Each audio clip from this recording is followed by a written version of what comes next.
All right, as state lawmakers working the final days of session, there's growing debate in several Chicago neighborhoods about Governor J.B. Pritzker's build plan. It aims to increase housing inventory, but it could also limit local control. Our Kasey Chronis has the latest from Avondale.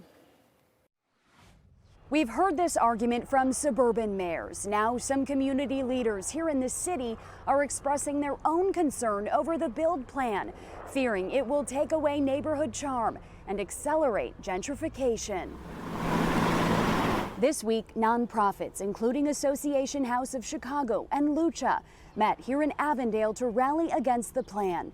Introduced by Governor J.B. Pritzker earlier this year, BUILD, which stands for Building Up Illinois Developments, would largely shift zoning control from local governments to the state. Supporters, including the Illinois Realtors, say it would slash red tape, expedite housing construction, and in turn lower costs.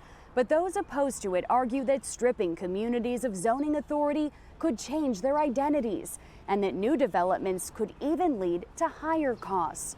Alderman Byron Sigcho Lopez, who represents the city's 25th ward and chairs the Housing and Real Estate Committee, says building without local oversight could contribute to displacement. This is one of the main concerns. Communities like Logan Square, Pilsen, Humboldt Park have been experiencing rapid gentrification because of these kind of developments. It is like a death by a thousand cuts. When they continue to build without any affordability, it takes away the ability of communities to push for conversations, to have minimum set-asides. We need to discuss how we can fund affordable housing and how we hold developers and corporations accountable, not give them more green lights to continue to push their way into our communities. Meanwhile, organizations like the Metropolitan Planning Council see the benefits to the sweeping legislation.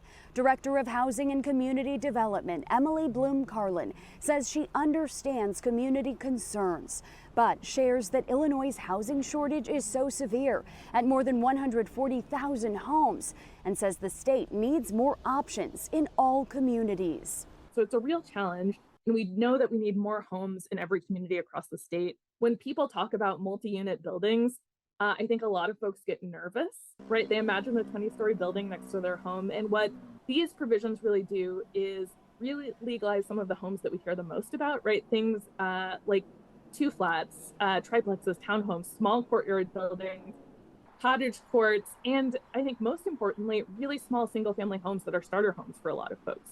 With the Illinois spring session ending this weekend, lawmakers could vote on key pieces of that proposed build plan, though late amendments are always possible. Reporting in Avondale, Kasey Chronis, Fox Chicago.